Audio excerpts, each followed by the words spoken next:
see? Too small. And only one claw. That one there, I know he's too small, but you see, that's how you do it, between there and that joint there, you see, where the hinge is, you see? Much too small. The big beam trawlers now, with their modern technology and their heavy gear, can come in on what was exclusively lobster ground. It was coral, it was perhaps 3-4 foot high and fairly, some was soft, and the lobsters would live in there and you could put your pots down and it was no problem. Of course, these big beam trawlers have come in and they've knocked it flat like a ploughed field. So what was lobster ground is now trawling ground.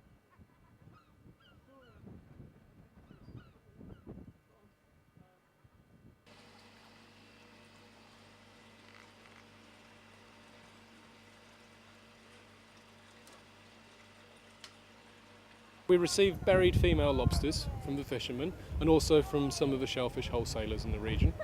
We then hold those until the eggs hatch, and the eggs hatch while still attached to the female lobster.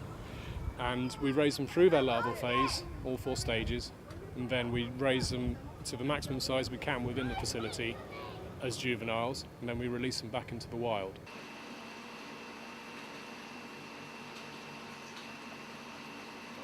To lift it out of the water.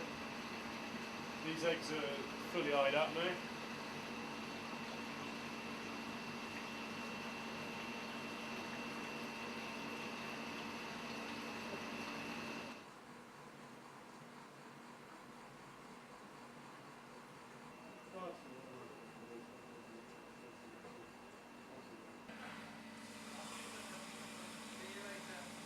We'll rear the larvae onto stage 4, which is perhaps approximately 2 weeks of growth.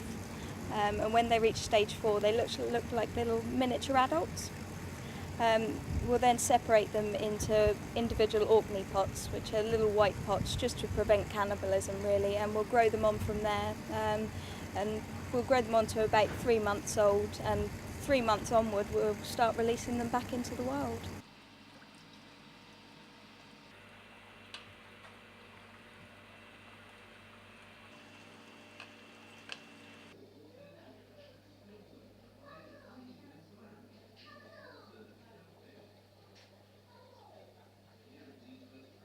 We would like to increase the number of juveniles that we release. Our aim is over the next 6 years or so is to produce 60,000 a year. So that's our eventual target aim. We'd also like to see the visitor centre expand a little bit and possibly diversify into promoting sustainable fishing practices. Okay.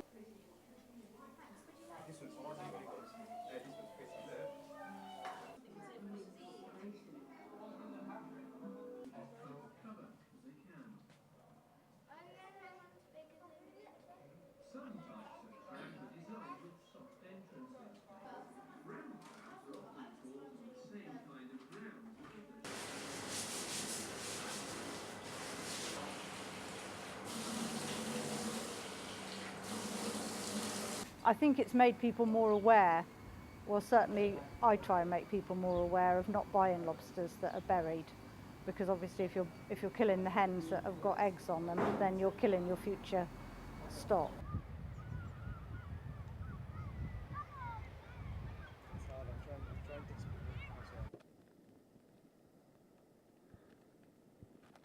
Travone's a perfect spot to release because there's an active fishery in the area where a lot of the local fishermen are, using the area. So the lobsters will probably grow up in the fishery and around the fishery. And also it's perfect habitat for them. The bottom substrate is gravel surrounded by rocks, which as older lobsters they'll prefer the rocks, but at this stage that we're releasing they like to burrow into softer ground like the gravel that we've got here at Travone.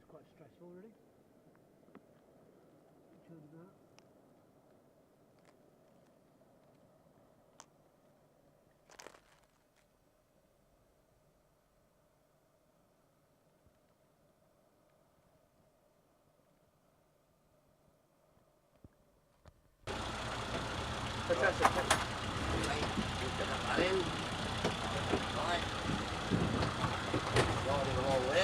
They're mostly covered by tissue paper, although some slipped off. which will keep a lot of them in till they get to the bottom, onto the gravel, and the currents will slowly erode that tissue paper away and allow the lobsters to escape and go straight onto the bottom and bury themselves into the substrate. Right there, Charlie. Yeah. Got hold of it.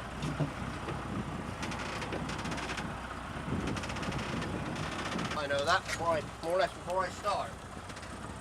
Do that one is. Okay. See, look, there's the in there. See, just made the measure. See.